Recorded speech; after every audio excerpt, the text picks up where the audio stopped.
You're listening to the Sass Says podcast. I'm your host, Christy Rocha, also known as Sass. I identify as a woman, a wife, and a mother. That should tell you a lot already. And over the last few years, I've learned the value of talk therapy. I have seen how my inner work not only enhances my own well-being, but also my marriage, my parenting, my relationships.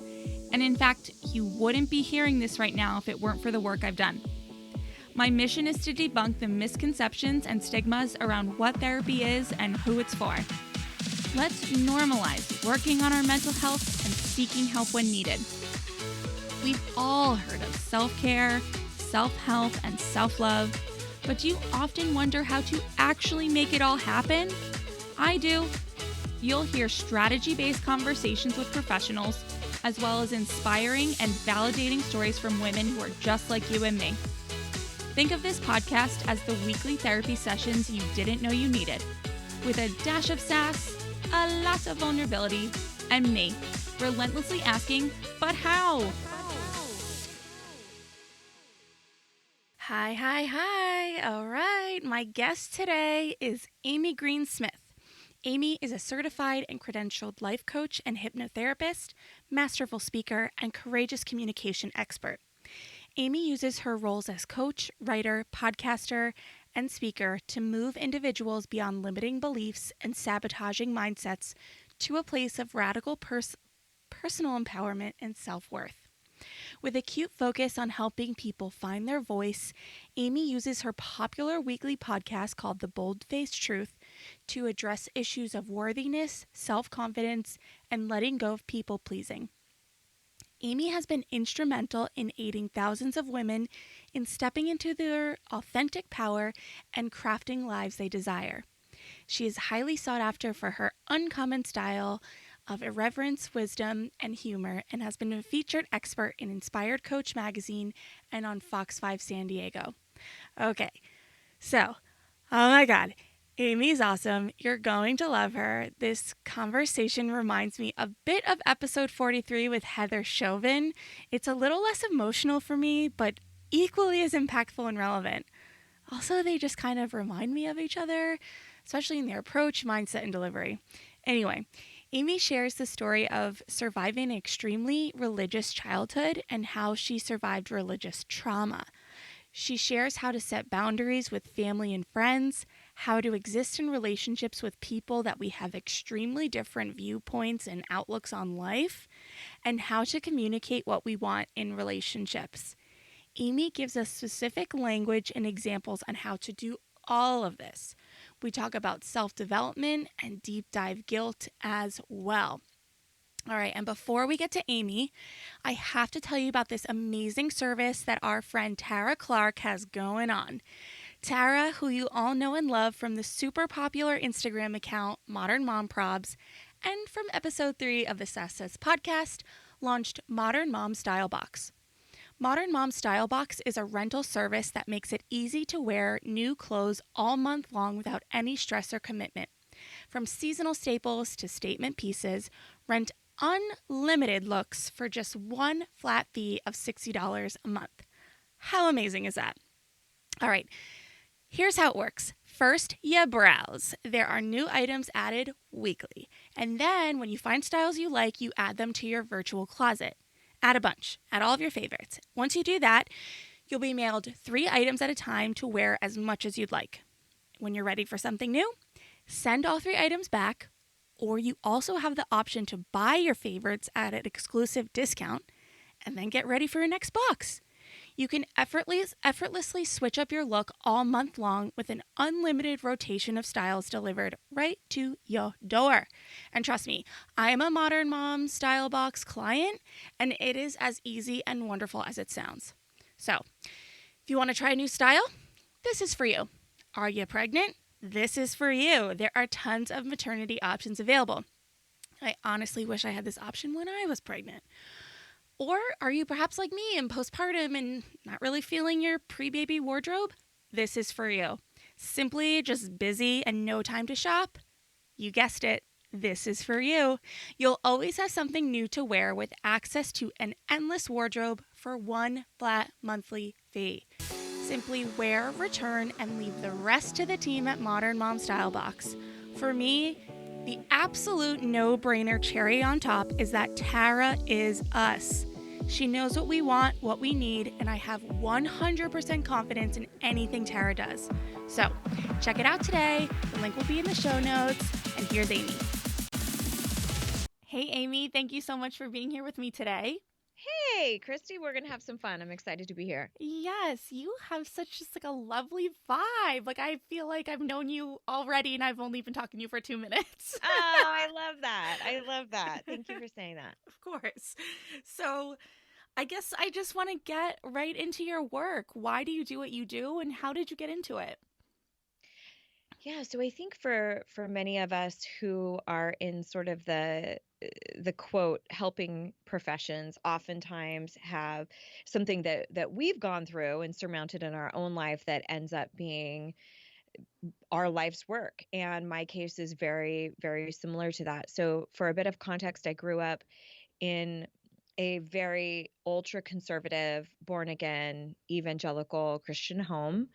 And my father had a master's in divinity and a doctorate in ministry. So he wasn't messing around. Mm-hmm. And so I grew up with a lot of extreme religious dogma, which doesn't always encourage, especially little girls, to own their intuition, own their own bodies, speak up for themselves, establish boundaries. So I really developed a coping mechanism of kind of twisting and contorting and putting up a facade. And that really started to exacerbate when I got married and moved out of the house and really found my own footing in my own spirituality and things like that. And so I would tell my husband when we would go see my family, I would say, okay, no cussing, no drinking, no talking about, any liberal agenda, right? Like, so no Howard Stern, no South Park, all the things that we were into at the time. And so I had become quite adept at shape shifting. And in contrast to my two younger siblings, they both did they had numerous trouble with the law and both did jail time, didn't go to school, were really reliant on my parents, and I had kind of moved out and was very self-sufficient, had been working since I was 14, put myself through college, really kind of by all accounts was the exact opposite. But I still felt as though my parents kind of lumped us all into the same category because all three of us weren't really subscribing to the faith that we were raised in any longer. So it really all kind of came to a head in '07. And that's when my father passed away. And at the time, I was a makeup artist and I was kind of transitioning slightly slowly into the world of personal development. And I felt very convicted that I was going to do his makeup for his viewing, for his, dead dad makeup. And I felt like it would be kind of a jerk move if if he had a skill set that he did not employ if I were to be the one to pass away. So I just didn't feel like I could be like, Dad, get your own makeup artist. I felt like, no, I need to show up for this. So I did that, which was no small feat, and spoke to a crowd of hundreds of folks. And we get back home to my mom's house, and she finds it the most opportune time to say, it feels as though your father and I have failed as parents because the three of you are not, quote, walking with the Lord. And I'm telling you, Christy, I felt like I was winning at daughter that day. I'm like, excuse me, I just did dead dad makeup. Did you not see that? And so the only kind of thing I could muster in that moment was to say, you probably shouldn't say that to a child. And that really began this trajectory for me of, okay, there are going to be moments when speaking up for yourself, when establishing boundaries really is an ultimatum. I don't think it often is, but there are times when it is, when it's, I either have to choose between making you happy or making me happy. And I realized in that moment, if push comes to shove, I'm going to choose me. And that has really become the the impetus behind the work that I do now, which is really twofold. It's sort of this internal element of genuinely believing in your own enoughness, believing that you matter, that you're worthy, and that your voice matters. And then this external component of how do I communicate now with the outside world? What does that look like as far as saying no? Having tough conversations, speaking up for myself, establishing boundaries. And I still have to walk my talk all the time. But yeah, that's the origin story of sorts. Wow. I mean, thank you for sharing. I'm writing down like questions like crazy here. I, you know, how old were you during the dead dad makeup? I was 28, I believe. Mm, yeah. Yeah. And gosh, so okay, that's one question. And they don't necessarily all lead together, but is your relationship with your siblings and your mom, where is that now? That's a great question. So I have two younger brothers. The youngest one is definitely one of my very best friends in the entire world. And we've gone through quite a bit of tumult together. The middle one, I love him dearly. We're just not that close. Mhm. And I don't have there's never been any big falling out. There's nothing acrimonious around that. It's just quite simply we're just not that close. We're also I live in different states than all of my siblings and my mom. Mhm. So my mom, it's interesting. She's such a lovely individual, but I think what's difficult is that we operate on such different levels of core value systems. So essentially the things that we feel so convicted about and that each of us would kind of live and die for are diametrically opposed. So the things that like she works in a very evangelical organization that I take much offense to. And she also finds quite a bit of offense in the work that I do, that it's new agey or that it's the devil or whatever. So so what that kind of means for our relationship is that we speak in order to genuinely be respectful of both parties. That means that we're kind of relegated to speaking about things that are pretty superfluous and superficial. Mhm. So we talk about culinary arts, we talk about gardening, we talk about cross stitching, we talk about any decor I've done in the house. Mhm. And there have been times when, especially during the most recent elections, where I've really wanted to have thoughtful conversations with her about it. And I've kind of been met with sort of a head in the sand approach Mhm. where she just I every time I recant this, I feel like I'm being so rude about it, and it's not really what I mean. But there really is a critical thinking factor that's not there, and she's just not quite competent enough to have some really thoughtful conversations about that have depth, Mhm. which has been extremely disappointing to me. But we have a lovely relationship. We don't talk super frequently. It's one of those things that I'm sure a lot of people listening can relate to, that I'm sure there's folks in your family that if you were not related to them, there's no way you would ever have a Right. relationship with them. Right. Right. Yeah. Yeah. Yeah, and I didn't know this about you, so I didn't intend the questions, but it's interesting when you talk about too your well, first of all, everything you just said about your mom. I don't I actually give you a lot. I have a lot of respect for you because I can't imagine. I don't know. It just seems like that those would be very difficult things to say out loud about your parent. Yeah. Despite any trauma or whatever, like at the end of the day, you have one mom, Right. and to really, I guess what I'm getting at is I've had to learn too over the last however many years that as much as I love my parents, they're human, Right. and they are a different human than I am. Hmm.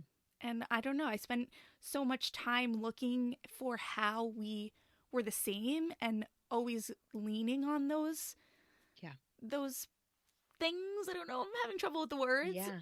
but when you start to adult and you start to do your own self work and your self development, and you start to see who you really are as a person, who I am, all of a sudden it becomes glaringly obvious where you're different. That's right. And it's painful. It's a little, I mean, your experience is much different than mine. You've kind of been through a lot of pain with that from a young age, but I can imagine it's still painful, and it's still sometimes jarring in a way.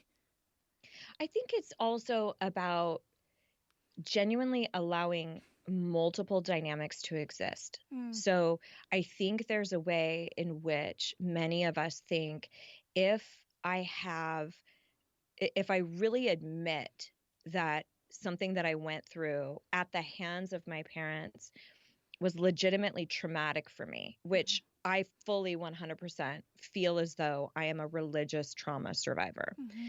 That phrase right there would destroy my mom. Mm-hmm. If she Yeah. really knew that's what I feel, is that Mm-hmm. I'm a religious trauma survivor, would be devastating to her. Mm-hmm.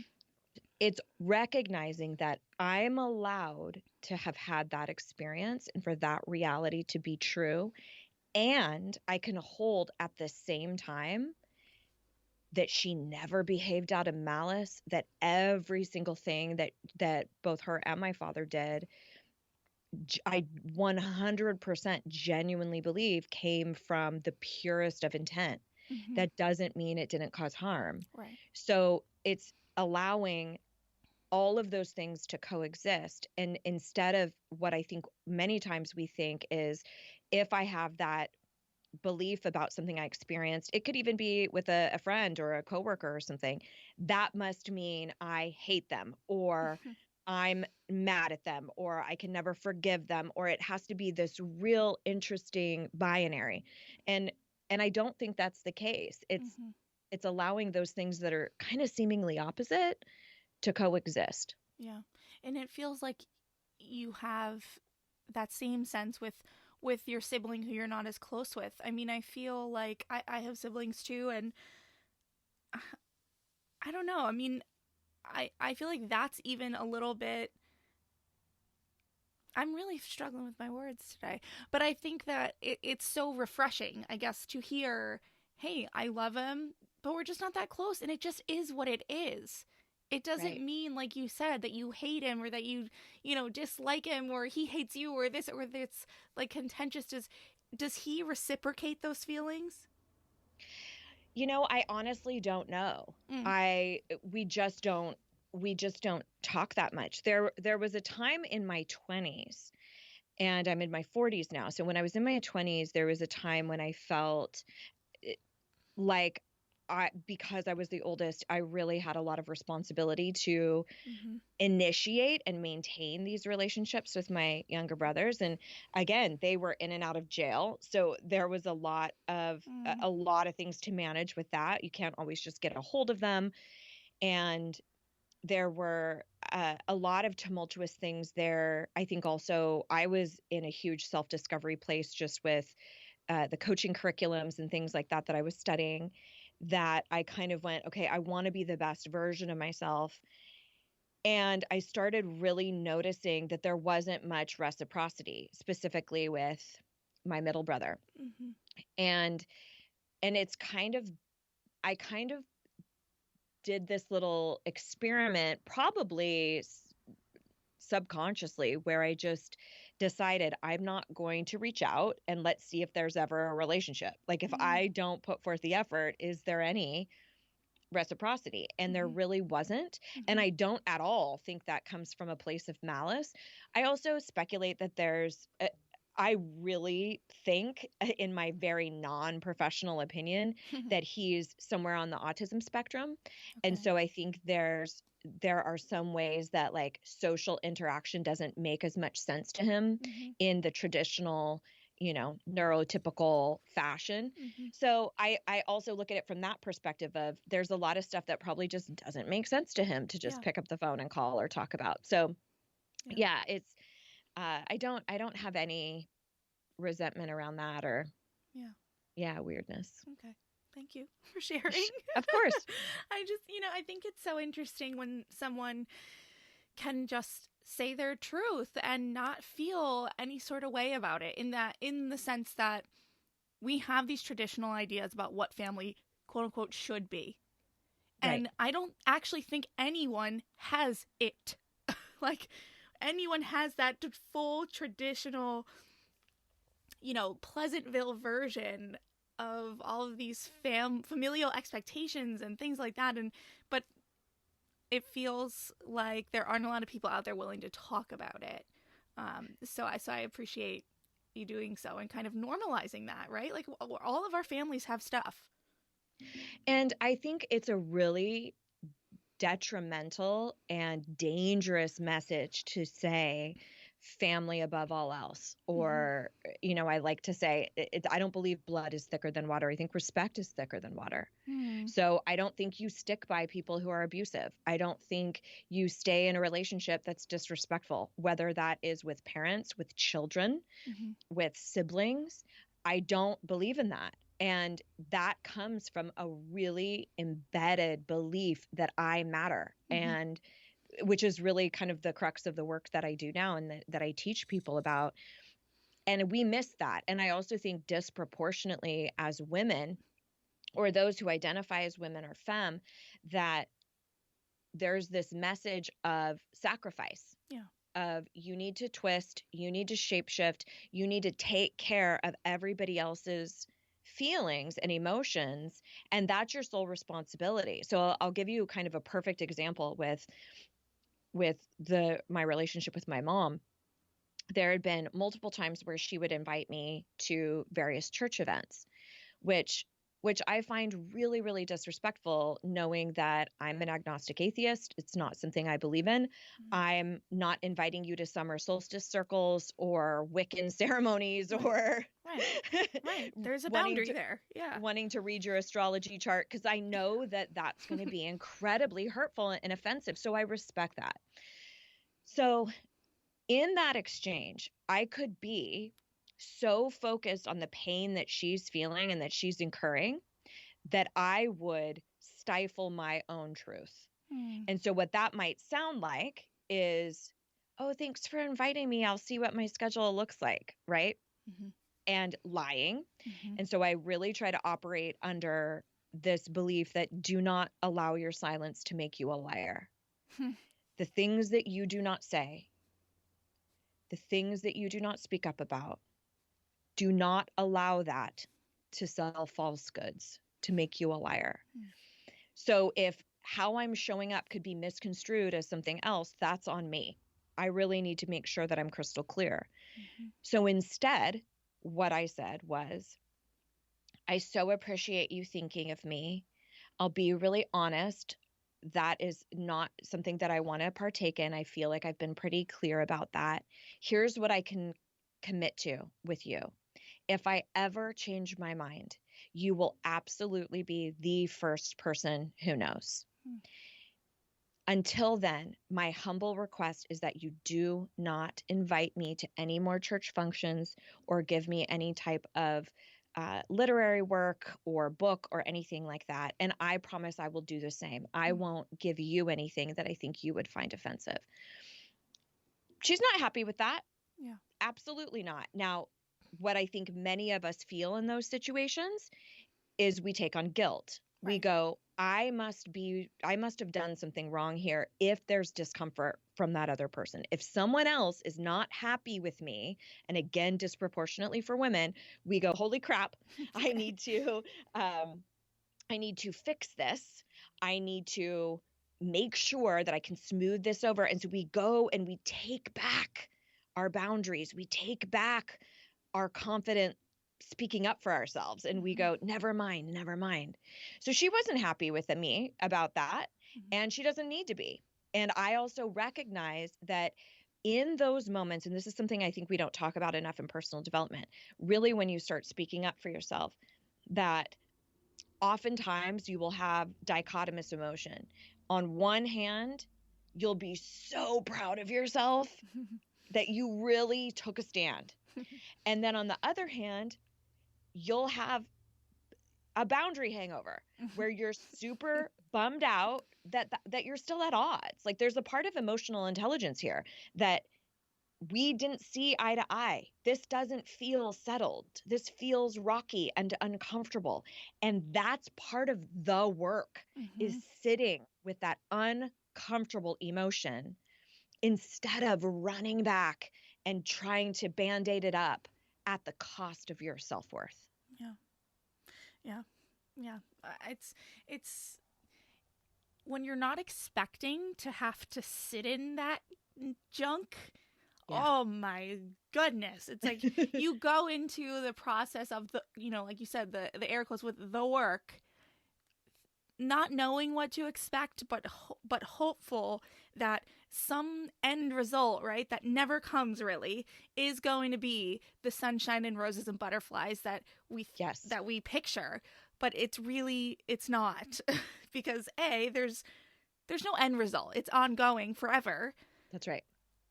But B, it's like we can it's not that the sunshine and roses don't exist. They're just temporary until the next thing. It's like, I don't know, I'm not explaining it very well, but it's like it's an ebb and flow. It's back and forth.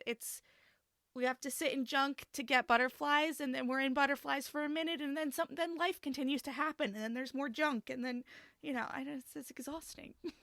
It doesn't, yeah. Learning how to be a better person, or how to speak kindly to yourself, or working through your childhood trauma does not mean that you get to a place where you don't experience uncomfortable emotion. Yeah. That's what we think is, I'm going to do the work so that I'm forever happy. Yes. And it's like, no. I'm still going to experience regret, shame, sadness, disconnection, upset, embarrassment. However, I'm going to engage with those emotions in a different way. So now, instead of, like in that situation, I recognize, okay, I'm feeling an element of guilt. Okay, let's dissect this. Have I actually done anything wrong according to me? According to her, yes, but that's not my barometer. According to me, that's what guilt is about. Guilt is designed to say, hey, Amy, you've done something unbefitting of you. Let's reroute that behavior. Okay. Guilt is not, I need to make somebody else feel good about my empowering decisions. So I stop, I think about it, and I go, okay, is this really guilt? Have I done something wrong according to me? No, I haven't. Then what is it that I'm feeling? I'm feeling sad. I'm feeling really disappointed. I'm feeling disconnected. I would love if I had a mom that was this free spirit hippie that wanted to burn sage in my house and do all these awesome ancient rituals, but that's not what I have, right? And I'm actually really grateful for that. I think that's shaped me in so many ways. But that's the work right there. It's not that you're not going to experience emotional pain. It's that you navigate it from a place of power instead of victimhood. Yeah. Yeah, that's really powerful. And then as you're talking, I'm thinking just of my first few months in therapy, and the listeners are going to take this as a broken record because I say it all the time, but I remember one of the first times I really brought something and was like, I'm so irritated about this, yada, yada. And my therapist was like, okay, so what do you want? And I was like, I want to not feel irritated about this anymore. And she's like, it's not really how it works. Like, if it irritates you, it probably always will, but we need to work on how you deal with that irritation. And I was like, really? Can't we just like wipe that out? Right. It's frustrating. But all right, so how did you do this? Like, okay, so you're at 07, the turning point moment. How did you get yourself to where you are now? And I know it's a loaded question, but where did you begin the work? I love that you asked this because, and this is something that I think is so important about the message that you get out in the world, is how. Right. I think you and I share this in common. I cannot stand, it's such a pet peeve when people are like, just speak up, or just believe in yourself. And you're like, really? I'll get right on that. How? Right. Yeah. So I'll tell you a bit about my trajectory, and then I can give you some really tangible how steps for folks listening. So after I kind of came out as, an atheist, it was a it was a really tumultuous, sordid time. And for a good 5 to 10 years, Christy, Wow. where this is what it would look like. I basically, I became incredibly combative. It was like the floodgates had opened and now I wanted to discuss everything. I was like, let's talk about gay rights. Let's talk about abortion. Let me just take you to school. And I also think I felt a little bit more emboldened because there was just she and I against one another instead of me against my parents. Mm. And my father was incredibly brilliant, and so I think there was an intimidation and a respect that I had for him Mm-hmm. that was a little bit more intense than I did from my mom. Mm-hmm. That compounded with the fact that now that he was gone, I think she really leaned on me Mm. in because they were together for 30 years. And so I think she was kind of wanting me to be her social circle and her confidant and her spiritual guide and like all these things that I couldn't be for her. Right. So there was a lot of elements in the mix, but what that looked like was me just running my mouth, being really acerbic and mean, outright mean, Mm. and then realizing that, going back and cleaning up my delivery. And Mm. that's one of the things I think we get wrong all the time is when we're sitting in that discomfort of, oh my God, we're at odds. We go back and we take back what we said or how we feel or no. Take back the delivery. And so that's what I started doing is I went back and I would say, I still feel very strongly about what we were discussing, but you did not deserve for me to deliver it in that way. I should not have spoken to you with that tone. And for that, I'm incredibly sorry. Oh, yeah. And sometimes she was receptive and sometimes she wasn't. And that was something I had to let go of. I could not be attached to the end result. So that kind of dovetailed into the work that I do now. So at one point, I was working at that time, I was working more so in helping people with marital issues and making marriage work and love connection type stuff. And I started realizing that so much of the conversations that was having were rooted in like that genuine belief in enoughness and believing in our own intrinsic value. So that's when that really started shifting for me. So if people are listening and they're going, okay, great. How do I start? Where do I start? The first thing that I would suggest you do is to start by taking an inventory of all of the people in your life that you complain about. Because maybe you can relate to this. If you are super pissed at your husband, it's your best friend who gets the earful. Mm. He gets all of the information, Mm-hmm. right? Or if you're so upset with your sibling, maybe you run and tell everything to your mom. So oftentimes we're speaking up, we're just speaking up to the wrong people that can't do anything about it. Right. And I'm not talking about just a cathartic vent or just clearing stuff. We definitely have that. But if you are chronically, habitually complaining about somebody in your life, something your boss does that's insidious and drives you nuts, but the only person who ever hears is your partner, Mm. then that is a key indication for you that this is a place where I need to start speaking up and this is a boundary that I need to set. Mm. All right. The next thing that I would think about is, and this is what your therapist so brilliantly did with you, is with regards to this other person, what is your specific request? Right. What is it that you want them to do differently? And you need to be incredibly specific about it. Mm-hmm. So if you were to say to your boss, I just need you to respect me more, well, what the hell does that mean? Right. What that literally might mean to you is I need you to not ask me about the Friday proposal until Thursday, right? Like Right. it needs to be so linear. Right. If you want more romance from your partner, you can't just say I want more romance. Mm-hmm. It's like, well, what the hell does Right. that mean? Is that more sex? Do you want me to initiate sex? Do you want me to plan date nights? Do you want me to leave love notes? Do you Right. want me to clean up around the house? Is that romantic? So you have to be really, really clear about what it is that you're going to be requesting from this person. Mm-hmm. And then this part takes kind of a lifetime to work through, but you have to rehearse it. You have to genuinely rehearse whatever the conversation is that you're going to go in and do. And we can get into more of that, more tactics and tips if you're interested. But that's what I would say is your first how step is we have to first delineate who are these people that I do need to start speaking up with. Yeah, it's like you're teaching, in the specifics, you're teaching people how to treat you. Exactly. And I usually take that a step further and say, oftentimes we teach people how to treat us through what we tolerate. That's the big thing is when you look around, like all those scenarios that I was using, it's you tolerating a certain situation at work, you tolerating a behavior from a friend or a colleague or a sibling. Sometimes they have no idea that that would ever be an issue, but it's triggering to you or it feels demeaning or dismissive to you. And they would have no idea. So I like to say you need to at least give people the opportunity to be what you need. Right. They might not once rise they to know. Right. Yeah. Once they know, they have the choice then. That's right. To adapt or to ignore you. Sometimes they don't rise to the occasion. Right. And sometimes they will totally surprise you.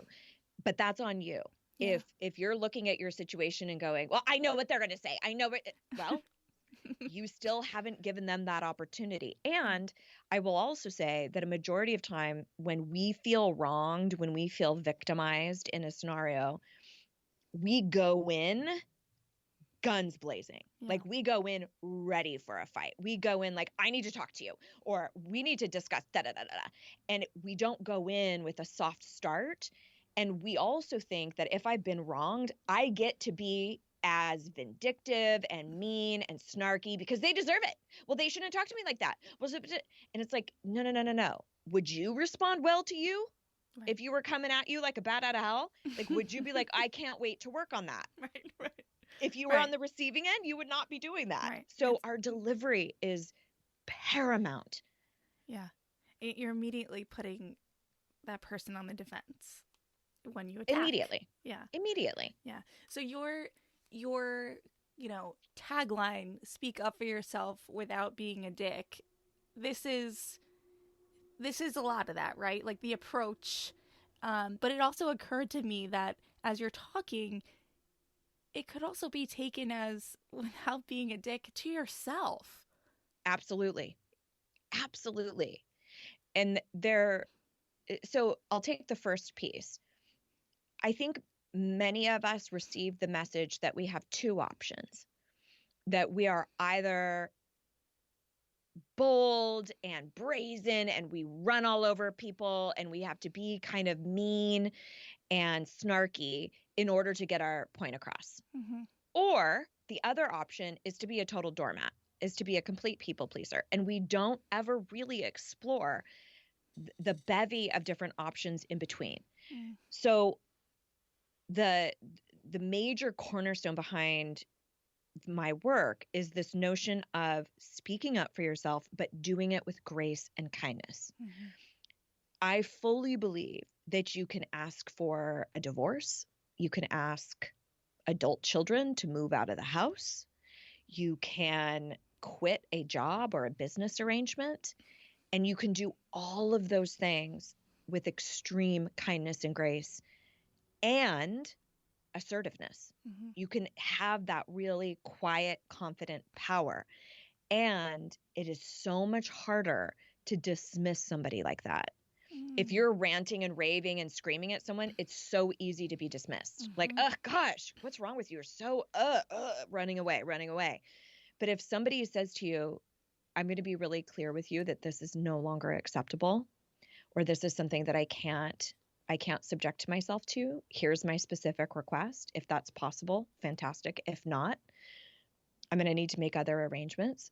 Like that's very difficult to go, you're erratic, you're being dramatic, you know, you know what I'm saying? Yeah. So, and it doesn't always sound like that. Sometimes it's a lot more collaborative, but yeah, your delivery is huge. And, so you don't have to be a jerk to speak up for yourself. I think that's the biggest thing. There's also another piece of that we kind of talked about a little bit earlier. And it's this idea that if I speak up for myself and there's pain that's incurred by the other party, like my situation with my mom, I'm responsible for that. Right. If I speak up, I'm inflicting pain on someone else. And again, that's this notion of, okay, if I'm trying to be a jerk to somebody, if I'm actually trying to be a dick and hurt them, then yeah, I should feel bad about that. That's when guilt should come into play. And like, Amy, hey, that was a dick move. Clean that up. But if I'm not, if my intention is pure, if I'm coming from a place of loving myself, of being in my own personal power, and I'm handling myself with grace and kindness, the way that that is received is not on me. I cannot possibly calculate and account for and caretake for the myriad of ways that things can be received. So it's standing in that place of like, genuine compassion for my mom. That must be so devastating that her one daughter, that she instilled all of these beliefs that she holds so dear, has gone the direct opposite direction. That's got to be so painful. I can hold that and have compassion for that and recognize that that's not mine to fix. Right. And that I also don't have to be a jerk to her about it. I don't have to try to convince her. I don't have to make her wrong. I just have to handle myself with assertiveness and grace and kindness. Yeah.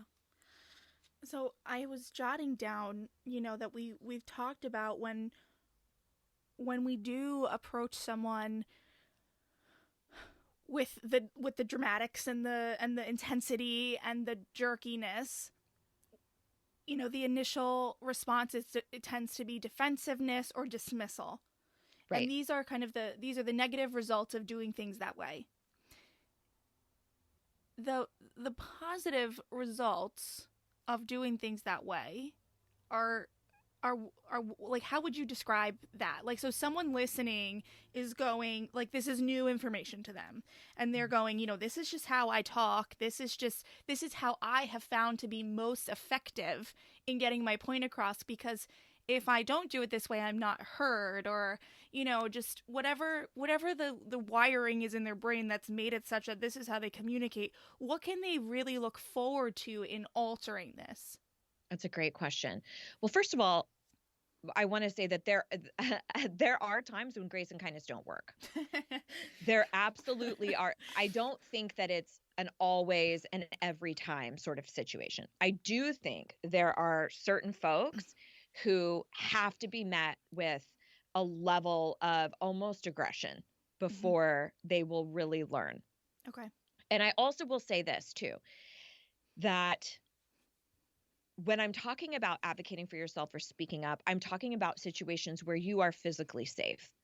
So, yes. For example, if I identify as queer, if I am in a group or a body of people where it's very clear that I'm surrounded by people who are not pro LGBTQ+, and that's probably not the time for me to get up and be like, this is wrong and blah, blah, blah, and I can't believe you don't accept who I am, and blah.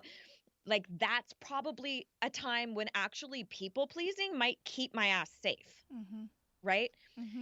So whenever I'm talking to you about these concepts, please recognize nuance and context, because depending on where you fall as far as different marginalized identities, it's not always safe for you to speak up. No. And I really think that's important to underline. So if we're talking about just, I need to alter the way that I'm communicating so that it can be more effective, that's the first thing that I would say with what you asked me, is I would really examine, has my method of yelling and screaming or being manipulative, being passive aggressive, has that really A, been effective, or B, enriched the relationship? Yeah. You may have gotten your way, but do you feel a deeper sense of connection to that person? Is the relationship richer? Do you have a better sense of safety and communication with that person? I highly, highly doubt it. So I think it's worth trying to communicate in a different way. And I've also really been surprised by people who I thought for sure were going to lash out.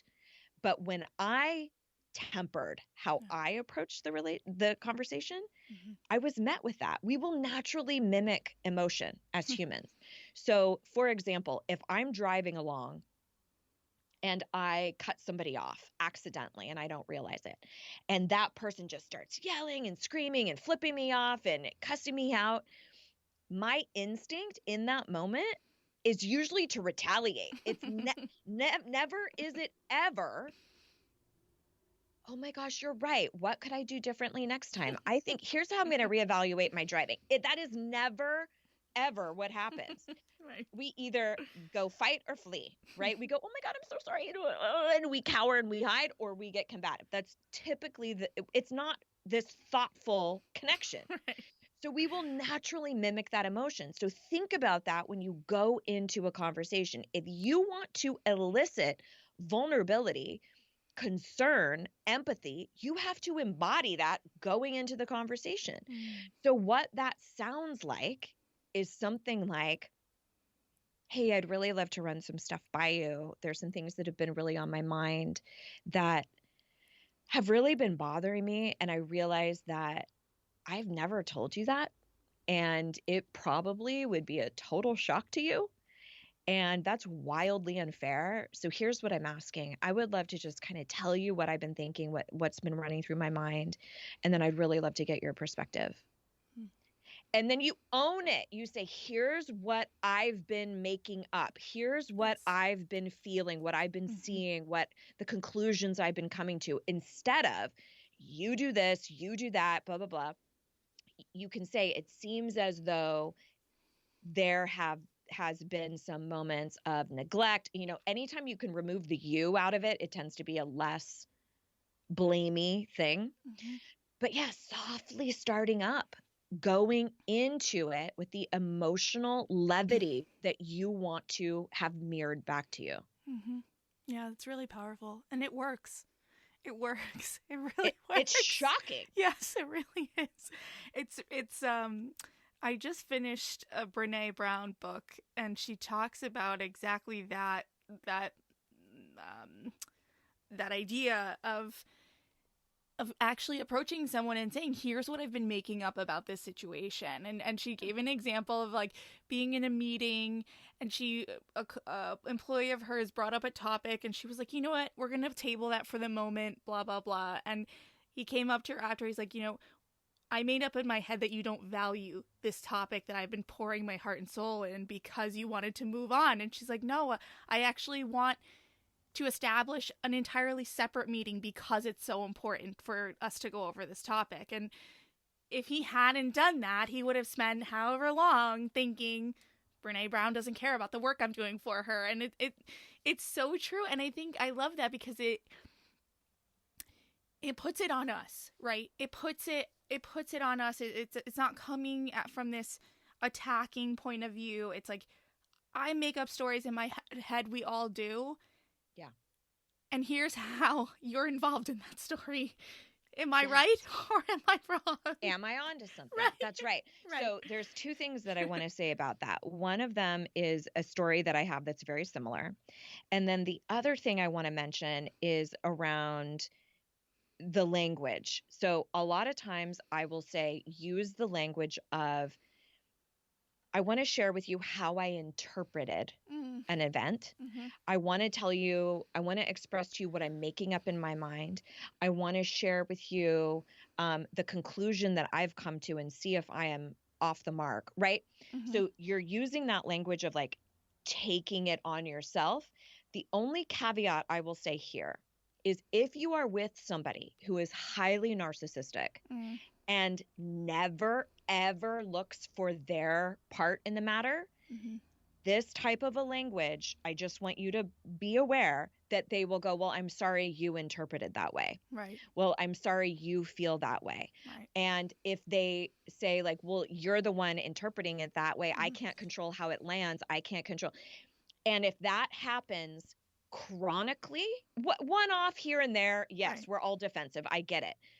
But if that happens chronically and consistently, and that person never, ever takes ownership or recognizes the impact of their actions on you, then we have a totally different game Yeah. altogether. These are Okay. like the sirens should be going off in your head. Like, this is Yes. bigger than anything Amy and Christy can help me navigate through on a 1 hour podcast.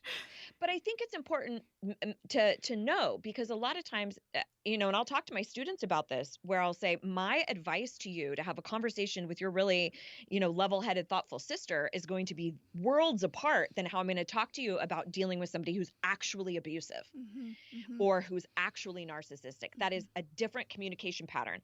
And if you try to layer on these healthy ways of communicating with somebody who's highly narcissistic or, sociopathic, you feel like you are failing at communicating. I'm doing something wrong. So I just want to throw that out there, that if it's where they never, ever, ever take ownership and they always turn this around on you, please seek a therapist. I know you have a ton recommended on your website. Yeah. But yeah, that's when we need to seek some counsel outside of consuming podcasts or whatnot. The other thing I was going to tell you, so I had a situation similar to the story you were talking about with Brene, where I would call it my dates with Dylan. And it was this yogi that I followed, and I would do these yoga routines in my living room and I would call them my dates with Dylan. Right.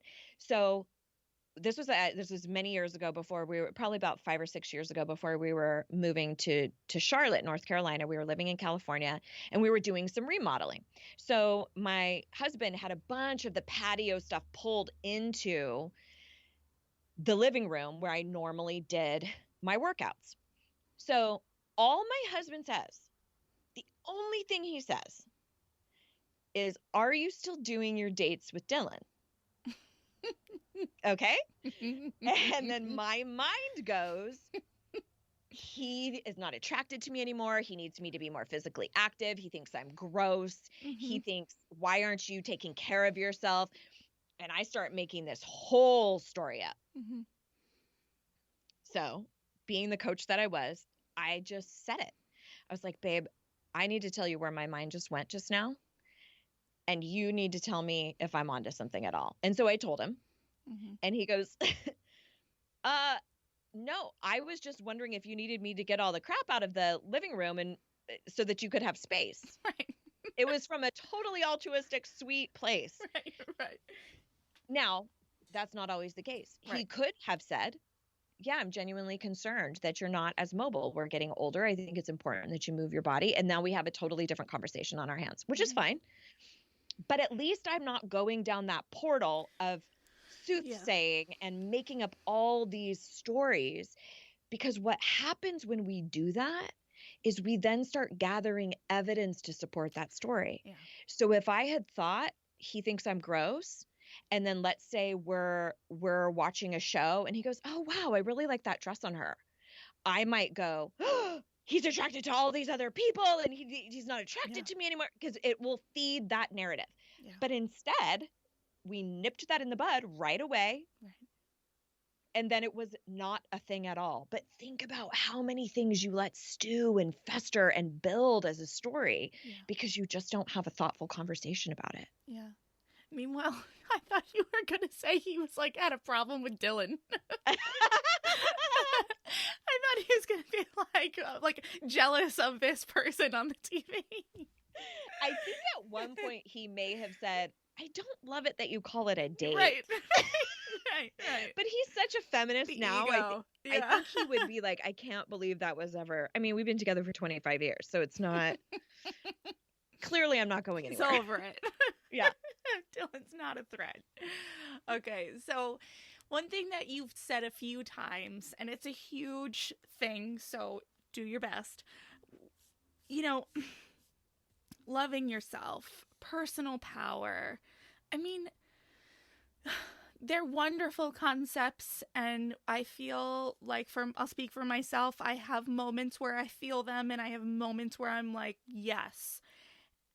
But majority of the time, no. Like, did you did you personally, and then maybe you can talk a little bit about how you work with your students on this, but is there like, I'm more just curious for myself, is there just like a moment where it like shifts and you're just No. like, oh, now I'm empowered? Like, Nope. No. And it's devastating because yes. everything else in our society, you go like, I do this surgery and now I can run marathons. I go to college, I get a degree. That's right. Yeah. Yeah. Everything else is kind of set up for us to be sort of this instant quick fix. And we're not talking about something that we can tangibly see or, hold or anything like that. So the way that I kind of liken it is to the way that a headache goes away. Mm. You take some Advil or you take something for your headache.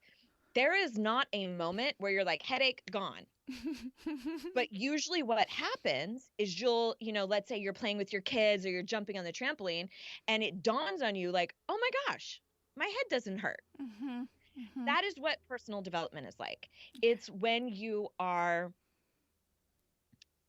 engaging with a colleague and you say, actually, you know what? I don't think I totally agree with that.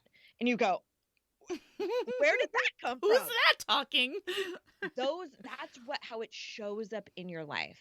Now, so part of it is to reckon with that there isn't this clouds parting moment where it's like, I believe I'm enough all of a sudden. You start to see evidence of it in your life because you're conditioning it. It's the same way we learn a language, right? You don't learn a language and then stop using it and expect to stay fluent. You have to keep using it. You have to be immersed in it. Yeah. And personal development's the same way. So as far as genuinely loving yourself or believing in yourself, it's really similar to any other relationship. So you have kids, I'm sure you can understand. You would probably say, I love them all the time. That doesn't ever change. Mm-hmm. But there are moments when they piss me off. Oh, yeah. And, yeah. And so you have these fleeting moments of like, why did you take the crayons to the wall, or whatever it is. That doesn't mean you stopped loving them. Right. It just means there was this little blip of human experience that you have to grapple with. So that's what I'm always shooting for, is that we operate under this place of, for the most part, I know that the relationship with myself is a loving one. And then there are moments when I am not happy with how I handled something, or I am really discouraged, but we navigate those in a different way because we love ourselves. Yeah. I want the love yourself fairy to like give me a medal. Like and it's like, I just like want it to be clear. I want it to be cut and dry. I want it to be like exactly like you said. You've read the books, you've had the interviews, you've done the therapy. Here's your medal. Here's your certificate. You've graduated to loving yourself phase of life. Yeah, which is wonderful. That would be utopian and beautiful. But it's kind of like what you're saying is like, I want to get to a point where I never have to go to the doctor again, or I've drank enough water that I don't ever have to drink water again, or I've taken all the supplements. I no longer have to, no more. I've reached health. Yeah. Yes. That's how we feel about personal development and mental health. We're like, I want to reach mental health and done. And scene, fade to black. And that's just not how it works. You're calling me out right now. Yes, I know. And I think, you know what? And perhaps at least what I feel right now is I sometimes feel so, the word that's coming to me is overwhelmed, but overwhelmed has for me a negative connotation, but it's like sometimes I feel so overwhelmed by how much I want to learn and grow that it's hard to think about how long it will take me to do that. Like every day I'm adding a new book to my Amazon list, and I'm adding a new podcast to listen to that will give me some tip or trick or method or something to make me better or make my life easier or more enjoyable. And it's like, when I'm in a particular one, it feels amazing, and if it works for me and I apply it, it's like a well done, all good.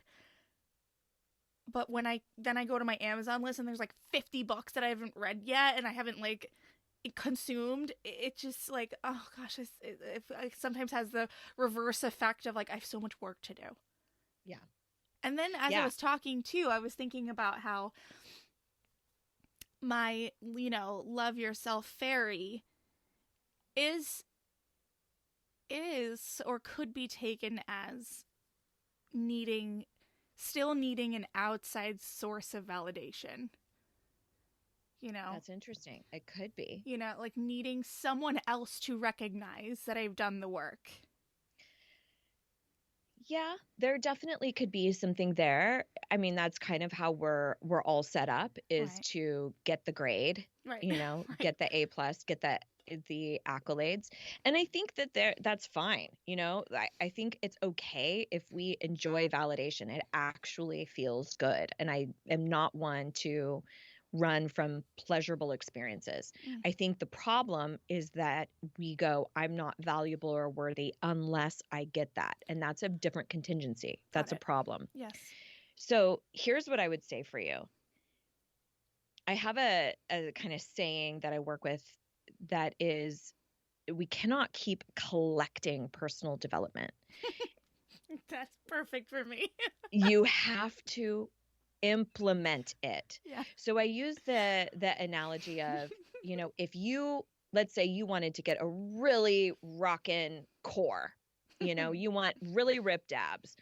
So you buy every book on Pilates that you can find, and you listen to every episode of Pilates that you can find, and you consume, and you don't hit the mat, you are never going to get a stronger core.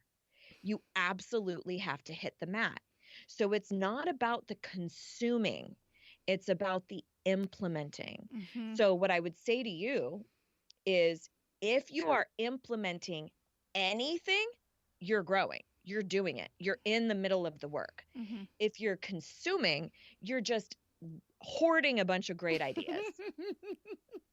Do you see what I'm saying? I totally do. It's so spot on. It's so good. You need to hit the mat. Yes. So what does that mean? Yes.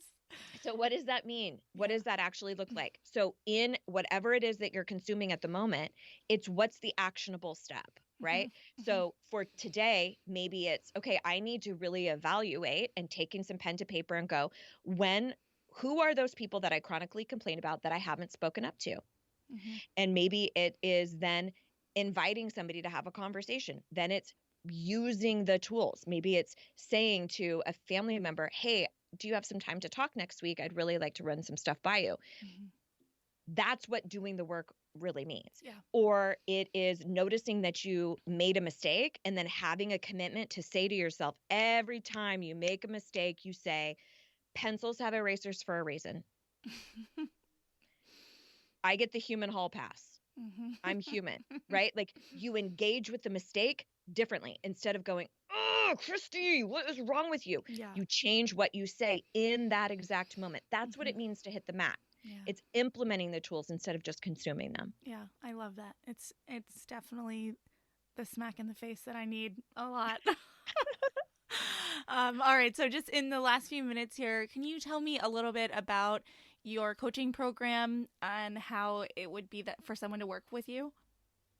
Yeah, so I'm in the middle of revamping all of that. So it's actually not currently available. I'm focusing primarily on speaking and like keynoting at the moment. So if anybody's listening who has an organization or an association or business that really needs work around either enoughness or dealing with fear or boundaries, speaking up, that's really where I'm placing my focus right now. And there will be more of an in-depth process to work with me directly in probably in the summer, I would say, depending on when this is released, the summer of 2022. But come over to my site and get a bunch of free stuff. I have my own podcast that I do as well. And I've got hypnosis tracks and free workbooks and all sorts of stuff that you can kind of sink your teeth into. And you can find that at amygreensmith.com. Perfect. And green is spelled like the color, no E. Okay, perfect. I know I have another page full of notes that we didn't get to, so perhaps there will need to be a part 2, because that all of the hypnosis and the subconscious, all of that we didn't even get to. So next time, but yeah. Yeah, I would be honored. I would love to. I can nerd out about subconscious all day. Yeah, I had quite a few questions there. So anyway, Amy, is there anything for today, given the conversation we had, that you would want to reiterate or leave someone with or mention that I didn't think to ask you? I think there's 2 things. One is to just be really genuinely compassionate with yourself, that we're not taught how to do this. Yeah. We get an example from our family of origin, and then we get a bunch of mixed messages from the media, and that's about it. Mm-hmm. Nobody teaches you how to have thoughtful, connected communication in your relationships. Mm-hmm. So the fact that you're even searching that out or caring about shifting that is huge. So give yourself some compassion. The second is to try on the mantra or the concept that you are responsible for your intention, not your reception. And that's what we were dancing around a little bit earlier, that my job is to show up in a way that I am proud of Amy. And there are going to be folks that love that. There are going to be folks that are totally indifferent, apathetic. And then there are going to be people who outright hate it. And I'm not responsible for that reception. So think about how that might apply to you. If I really acknowledge that I'm responsible for my intention, what elements of reception would I have to let go of? I'll leave it at that. Yeah, that's a mic dropper. So, Amy, thank you so much. I appreciate your time. This was, as usual, very personally fulfilling, very much like a coaching session. So thank you so much. Oh, you're so welcome, Christy.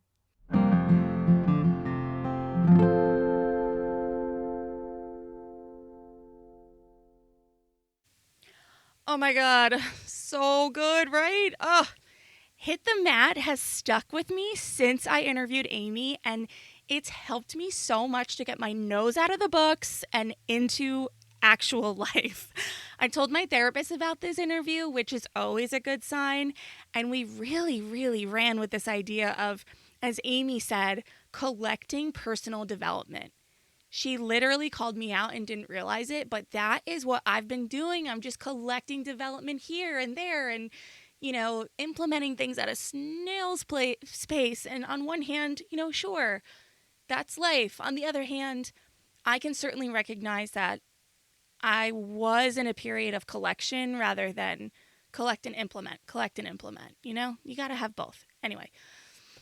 You know me, I love the but how and did Amy deliver or what? We're all walking away with tools, strategies, and specific language around setting boundaries, sticking up for ourselves, and doing so respectfully. I appreciate Amy's vulnerability in sharing the story of her childhood and also in sharing the details of where her relationships with her family stand today. On a different level, but, I get it. As a person who puts her life out there for consumption, I absolutely know how difficult it is to speak of your life in relation to the others in it. It's really hard. It's a really hard thing to do. But in doing so, Amy, you are helping us all grow, learn, and if nothing else, relate. So thank you, Amy. Thank you for listening. I'll see you next time. Bye. Thank you so much for tuning in today. Sass Says is a production of Luann Nigara, Inc. This podcast is meant to be educational and not meant to replace professional therapy or professional medical attention. To learn more about today's show and what's new in my world, head over to sasssays.com. Thanks so much. Talk later.